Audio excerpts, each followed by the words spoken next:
So at the end of the month, how often are you paying off the full balance of your credit card? A new report finds that half of all Americans with a credit card say they can't afford to each month, and it comes as the price to carry that balance has never been higher. The average credit card interest rate hovering around 25%, ultimately trapping so many of us then in this vicious cycle. We talk about it all the time. In Your Corner is all about finding practical ways to solve everyday issues, and debt is just about as universal and widespread an issue as it gets. Thomas Nitzsche with the nonprofit credit counseling agency Money Management International is our guest. You might recognize him. He's appeared in several In Your Corner reports here over the years on dealing with debt. And today he's here to talk about the mistakes that we make when dealing with debt and some of the different practical approaches that we can take to start paying it down. It's good to see you, Thomas. Yeah, thanks for having me. It's great to be here in person. In the flesh. Yes. We were just talking before this, like we've known each other for years. We've done stories for years. It's always been in the Zoom boxes. It's nice to get out of the box. And I'm just realizing now that we've started recording, I told you I was going to take this thing off. And here I am with the official cardigan on. This is not... Anyways, all right. Money Management International. You guys are a nonprofit. Give people the gist. What do you guys do? Sure. So MMI is one of the largest and oldest national nonprofit housing and credit counseling agencies in the U.S. We essentially help people achieve financial goals, primarily around getting out of debt, achieving home ownership, staying in their home, whether that's an apartment or if they have a mortgage. We're really focused primarily on low to moderate income folks, although we serve people from all different demographics. And it's primarily around debt-related issues, whether it's unsecured or secured debt. What does it mean when you say you're a nonprofit? Are people having to pay for these services? How does that work? Sure. So many of the services we provide are completely free. We're funded by grant funds. We receive money from the Department of Housing and Urban Development to provide housing stabilization services. We get private grant funding. There are some services that have some nominal fees. For example, some of the clients you've met with in the past were debt management clients where we help them long-term, usually about 4-year program. We help them climb out of debt by getting their interest rates down with their existing creditors. There's a nominal fee. It averages about $25 a month, helps us keep the lights on. I think it's very easy to, and admittedly, I probably have done this from time to time. People who are in debt, you paint them as irresponsible. They don't know how to handle their money. They overspend, they whatever. And I think that there was a poll that even found that most people would assume that that's the case, either because they're in debt themselves or because someone else is in debt. Well, I was just irresponsible with my money. That's a cop-out. It really is. And I think I had that same perception before I came to MMI. When I was thinking about taking the job, I'm like, oh, I'm gonna be counseling people that were just really bad with their money. Right. And as I started counseling people, I came to realize that, oh my gosh, that is really not the case. It is that life happens. 1 in 5 people that come to us because of a medical issue. Well, you didn't ask for a medical issue. Mm-hmm. You took time off work to be able to care for a family member, or you couldn't work. You had a high deductible. You had a lot of out-of-pocket expenses. You had high-cost medication. Those are all things that contribute to that, either a reduction of income or extra expenses that you weren't planning for. And so when you start to think about unsecured debt as more of a really just a societal issue, that it's not something to be ashamed about. It is just that you needed to rely on something and you turn to the credit cards because it is a relatively safe, familiar tool that you use every day. And it's very easy to get overextended when these life circumstances happen. You have a home repair, you have a kid that's sick, there's so many things that can happen. Your car breaks down. Well, yeah. What's the stat that's out there? And I don't want to misquote it, but it's something like most Americans are like, $1,000 emergency away from debt or worse. Right, because we don't prioritize emergency savings. Yeah. A lot of us don't do that. We tend to spend what we make, be very hand to mouth. The check comes in, the bills go out, and there's not really much margin there.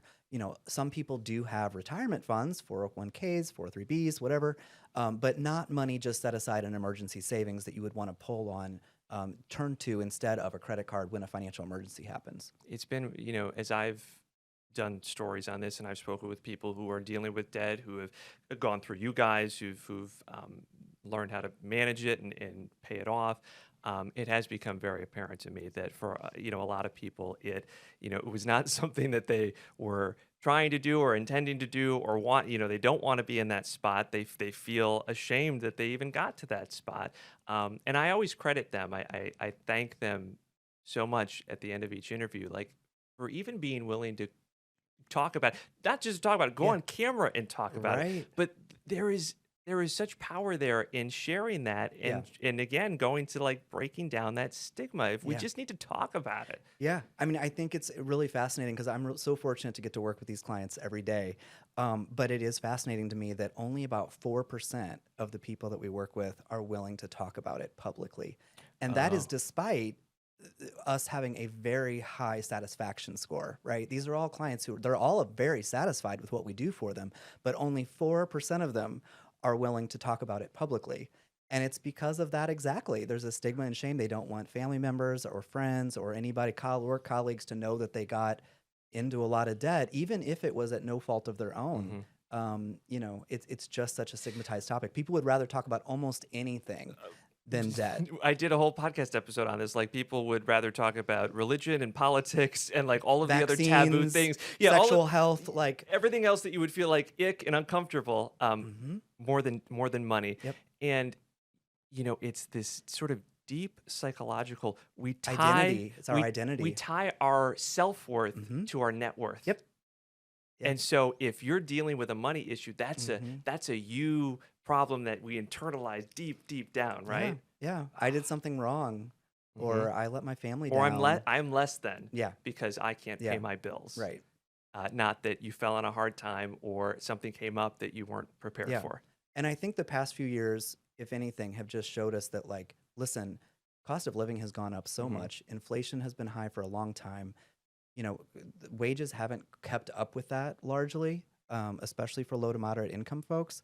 And so there is no shame in this game, right? Like, and fortunately, a lot of what we see is a lot of our younger clients don't feel that same level of stigma and shame as the older clients because they've grown up with this financial stress being such a part of their lives, starting with the Great Recession, as a kid, they were with the Great Recession, and then up through current times, through COVID and all that. It is a generational thing, right? Like Yeah. my parents and grandparents be like, you don't, it's just not something you talk about. Or you certainly never ask someone like, how much It's money none of they make or anybody's what they do. It's business. none of anyone's business. And I found, among my, friend circle and even, my younger siblings who are, it's all on the table. Right. Let's talk about Yeah. it. And I'm sure that has something to do too. I mean, people talk about it. You see it on TikTok. People are much more open on these platforms now about, sharing what they've gone through. And so there is a very interesting generational divide there, isn't there? Yeah, and it's not just with debt either. It can be on the income side. Like if you don't talk to people about, like, friends, family, colleagues about, what you're making, like how are you ever going to know if you're,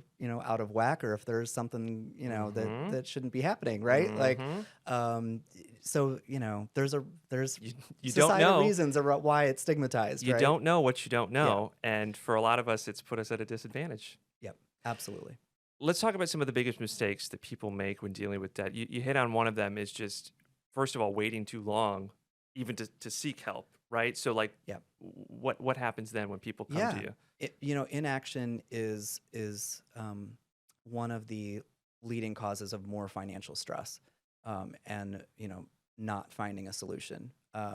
And there's never been a better time to inform yourself and get educated about what your options are. You've got ChatGPT. We've seen like a 7-fold increase in the number of people coming to us from ChatGPT over the last year. Really? So what do you mean? So people going to... Yeah, they'll just start to have a conversation. Listen, I'm in a lot of debt. How do I start to pay this down? And ChatGPT can come up with strategies on, hey, what's your income? What type of debt is it? What are the interest rates? It'll ask those follow-up questions similar to what a counselor would do. Sure. And start to give people some structure and say, oh, well, it looks like you really just need to tighten up your budget. You really need to try the Snowball method or the avalanche method. List out your creditors by their balances, by their interest rates. Contact your creditors, ask them for a lower rate. That's something that a lot of people don't realize they can do. But, a study found that about 3/4 of people who asked their creditor for a lower interest rate got one. And on average, they shaved off 6 percentage points. Doesn't sound like a ton, but when you're talking about a lot of debt over a long period of time, 6 percentage points can make a huge difference. You and I talked about it when the president had proposed putting a 10% cap Right. on credit card interest rates, Yeah. and it's the fact that a lot of people don't realize they might be able to do that themselves. They in can, some yeah. They cases. can either work with the creditor directly or through a nonprofit to get it down. So going back to the Chat GPT thing, so they're having this conversation. Does Chat GPT then refer people to Yeah. an MMI or Yeah. similar? Yeah, they do. It'll say like, it sounds like you could use some help from a credit counselor. Mhm. Here are some of the ones we recommend. The other really good resource is the debt-free community on Reddit. A lot of people don't think about Reddit as being a resource for this, but there's a whole community of people who are either working towards becoming debt-free or who have already become debt-free and are trying to help others and pay it forward and say, hey, this is what worked for me. And you can go in there anonymously. The great thing about both of these places is that it's anonymous. Going back to the stigma, Right. right? Yeah. So if you're not ready to have a conversation with another human being yet, or do so identifying yourself, those are two really good places to get started. How many people do you find come to you guys and they maybe don't even have a full grasp on how much debt they're in? Yes. Is that common? Yes. Yeah. They've not opened their bills in a while. They've not looked at their credit report in a while. It's sort of a head in the sand sort of situation. And they're just hoping it's going to somehow magically get better on its own. And one of my favorite counselors used to say, hope is not a financial plan. Be great if it was, Yeah. because we all have a lot of hope, right? But you have to start taking action and get your brain around how much debt is this? What are the interest rates? What are the balances? What is the status of the debt? Is it still with the original creditor? Is it in collections now? Because all these details are going to matter when you come up with a plan on how you're going to repay it. What are some other common mistakes that you generally see from clients? One that is really perpetual and that I would see a lot when I was counseling people myself is that they would get involved with a for-profit debt settlement company or a credit repair company, not understanding how they worked. And then things would start to go south. Creditors weren't being paid. They were getting collection calls. They may have even gotten a summons to appear in court. And then they come to us for a second opinion. And it's really heartbreaking to be the second opinion guy, because at that point, a lot of times the credit damage is done, the accounts are already in collections, and it's a really difficult situation and a conversation to say to somebody, hey, I really wish I could have talked to you 3 months ago. Yeah, like when that this ship has sailed. The ship has sort of sailed here, and now we're talking about a very different set of solutions than we would have been 3 months ago. Okay, let's dive into that a little bit since you brought it up, because this people hear the term debt relief, and it's sort of this large umbrella, yeah. encompassing umbrella Mhm. with all these different terms. You mentioned settlement, you mentioned consolidation. They all serve very different purposes and Yeah. can have, to your point, very different outcomes. Very different results. They all sound so similar, but they are so different. So let's start. Can we start with settlement? Yeah. So debt settlement is basically where you're negotiating on the principal balance. That's the amount that you originally owed. How much you owe them right now is the principal balance. In a settlement, you are trying to negotiate that number down, Mhm. usually to about 50% of however much you owe, to get the creditor to agree to that lump sum payment, right? But the thing is with that is that the accounts have to be in collections. They have to be in default. The credit damage at that point is usually already done. So it's not that settlement is always bad, but it's most appropriate for people who are already in collections. So if you had a layoff, let's say you were laid off last year, you had to stop paying your credit cards in order to keep a roof over your head and keep, your transportation and food on the table, Mhm. right? Totally understandable. The credit cards all got charged off. They're in collections now. Now you're reemployed. Great. You've got some extra money every month. Awesome. Let's save up some of that money over time and then offer the creditors, the collection agencies, a settlement. Because at that point, the credit damage is already done. You might as well try to save a little money in the process. Now, the only things to keep in mind with that, though, are you can get a 1099 at the end of the year. At tax time, you can get a 1099 for any amount that was forgiven. So if you have $10,000 debt, you settle it for $5. The other $5 can be declared as income to you. So you have to report it at tax time. So that's one thing to keep in mind. Okay. The other thing to keep in mind is if you work with a settlement company, they will typically charge anywhere between 15 and 25% of whatever the original amount Got fees. was. They got to make their money. Yeah, right. And the fees are fairly expensive. So if your accounts are already current, it usually doesn't make sense to intentionally, strategically default on them in order to get a settlement, because you're going to have to pay the taxes, you're going to have to pay the settlement fees. By the time you do all the math, you're not going to save all that much money.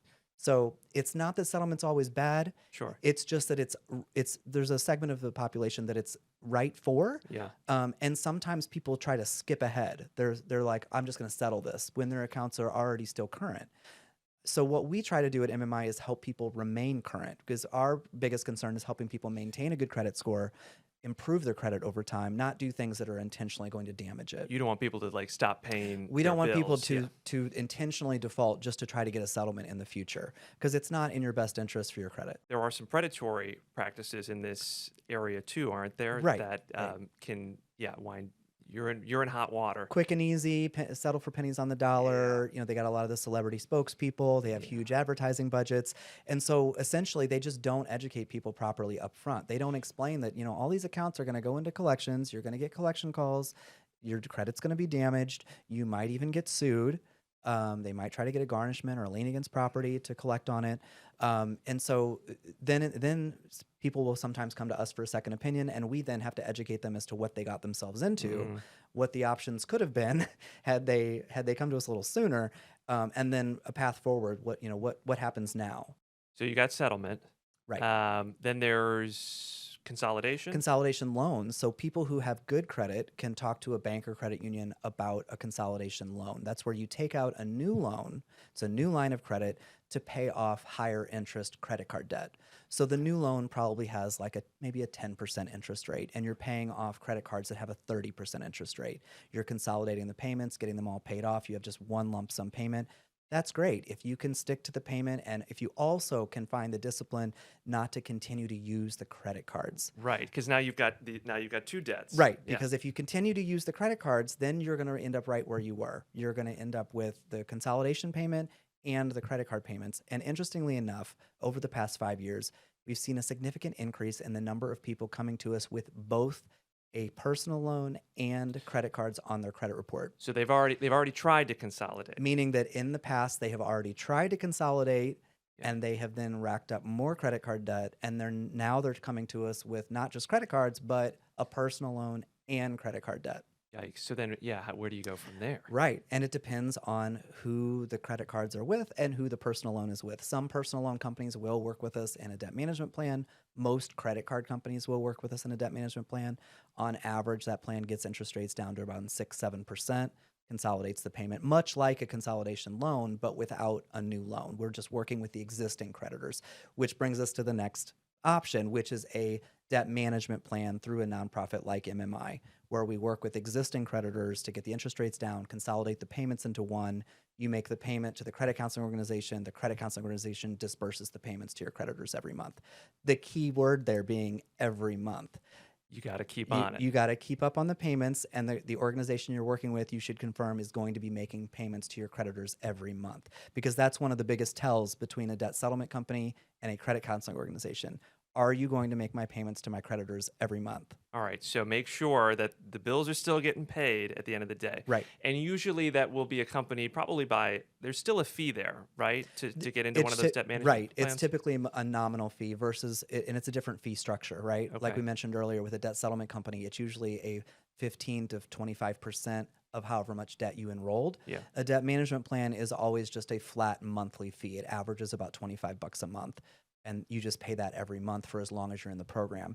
And the beauty of the program is you don't have to be in it for any certain length of time. So if you get a financial windfall, you get a tax return, you get a better job, you get an inheritance, you can pay off the debt management plan early, and you're no longer paying that monthly fee. Get that out of the way, be done with it. Yep. And then beyond that, then people will just file for bankruptcy? Yeah, a Chapter 7 or 13 bankruptcy. A Chapter 13 has a repayment portion to it. You're paying back a portion of the debt. A Chapter 7 is like a fresh start. You're just a clean slate. All the debt is just wiped out. You have to do what's called a means test. The attorney will do a means test with you to determine what assets you have. Your financial ability to repay will determine what chapter you can file. But that's sort of an option of last resort. It's sort of, and in I would say, ascending order, it is a DIY, debt snowball, debt avalanche, working with your creditors directly. Then you've got a debt management program through a credit counseling organization. Then you've got debt settlement. Then you've got bankruptcy. That's sort of the flow chart, if you will, in ascending order of like Depending on where you're at, depending how on where deep you're you at, are how in. deeply are you in debt. Okay. Wait, so you just mentioned this, I've heard these terms, snowball and avalanche. We're not talking about Yeah. weather here. No. Those are two different approaches to paying down debt. Right. So those are both DIY approaches. If somebody feels like they can do it on their own, they just need to get better with their budgeting. They want to pay down their debt. They can do it strategically by either a debt snowball, which all that means is that you're listing out your creditors by the amount of debt you owe. Starting with the smallest debt up to the largest amount of debt, you're paying as much as you can to the smallest debt every month and just minimum payments on the rest. And the reason people like this approach is that it gives some emotional satisfaction quickly. If you're starting with your smallest balance debt, it pays off pretty quickly. If you're making the most you can to that one, it gives you sort of an emotional boost. I can do this. Let's move on to the next one. I can do this. Keep making minimum payments on the rest and just attack them from the lowest balance up. Okay. The avalanche is where you list them out by interest rate, from highest interest rate to lowest interest rate. And this is the best approach, mathematically speaking, to save you the most in interest. It's usually a good idea to first call your creditors and ask them to lower the interest rates and then do this self-help exercise, right? List them out by interest rate. Pay as much as you can to the highest interest rate and the minimum payments to the rest. That way, you're attacking the debt with the highest interest rate, paying it off the quickest, saving the most in interest long term. So snowball, kind of the tiny to the larger, versus avalanche, you go big, you start big, Right. and kind of work your way down. Work your way down to the smaller APRs, right? Okay, and it just kind of depends again on like how What bad. motivates you? Like Okay. there, I always like to say there's not a bad approach here. If you're focusing on your debt and you're going to DIY it, you have the ability to DIY it, you have enough to make minimum payments and then some. I think that's another really good indicator of the option people should pursue. If you can't make your minimum payments, or if you're struggling to just make your minimum payments, then you probably need some more help. You should probably talk to a credit counselor. You should probably talk to your creditors. If you have enough to pay all your minimum payments and then some, then it's a good idea to look at a DIY, an avalanche, or a snowball. Just really get focused and paying that debt down on your own. I guess it's like, with anything, if you're going into something, you want to find something that you're going to be able to sustain that's actually realistic. Because, you had mentioned, so people coming into you, an increase of people coming into you that have already tried to consolidate loans. They've got a personal loan. They're still racking up debt. Clearly something didn't work there in the Right. plan. Yeah. So finding something that you're actually going to be able to stick to. Right. And one thing about a debt management plan is that included accounts do close. So there is sort of a physical, cutting yourself off from the cards, sort of going on a diet, so to speak, a financial diet, where you're just like, okay, I'm going to leave a card out for emergency use. It's already paid off, or maybe it has a low balance. I'm going to leave that one off the plan. But any of these high rate or high balance, high interest rate credit cards that you include in a debt management plan, they do close. So it sort of forces people to use cash more, use their debit card more, not get overextended while they're trying to pay down debt. Because if you just take out a consolidation loan and you still have all your credit cards open, it's very tempting to swipe them again. Sure. You want to go on vacation, you have an emergency, like you're going to turn to the credit cards again while you're trying to pay down debt on the consolidation loan. What is the average length usually that it takes people once they come to you to get their debt paid down? The average person comes to us right now with about $33,000 in unsecured credit card debt. On average, a debt management plan lasts about 4 years. It can go up to 5, sometimes even 6 if needed. And some people can pay it down sooner. Some of our, about I think 12 or 15% of our clients pay their debt management plan off in 2 years. Mm-hmm. So you can pay it off as fast as you can or as you would like. But the maximum is typically 5 or 6 years, and the average is about 4. Well, so I'm really excited because we're going to be partnering with you guys here at CBS News Philadelphia, bringing in several of your counselors we're going to have on site for a day-long event where people can contact us directly, can speak directly to a credit counselor for free, and get some of their questions answered. And then, feel free to, we'll have the comment section open on this video if there are just maybe general questions that you have that you're looking to get answered, or you need advice on who to get in touch with, put those down in the comments. We can get those answered as well. And if somebody sounds like they're a good candidate for counseling or a debt management plan, we'll give them more information about that and how to get started. Kind of ripping the Band-Aid off, getting that initial conversation. Start the conversation, yes. Going, right? Yeah. We're all dealing with it, probably in Yeah. some form or fashion. So let's stop trying to ignore it or bury our head in the sand about it. Yeah, if you can just open up and start to have a conversation, I found it was so helpful when I was counseling people that I'd been through these situations myself. I had just bought a house before the Great Recession, and then was laid off, had to go through a mortgage modification, had to receive counseling, had to do an individual development account to make repairs to the house and be able to afford it, had to downsize my car, had to figure out a way out of credit card debt, had to deal with student loans. There's a lot of pressures on today's consumers. And with today's cost of living, you just simply can't afford to be carrying a lot of high interest credit card debt. There just isn't room in the budget. Thomas Nitzsche with Money Management International, the nonprofit credit counseling agency. Always good to pick your brain to talk about this, and I really appreciate you coming on. Thanks.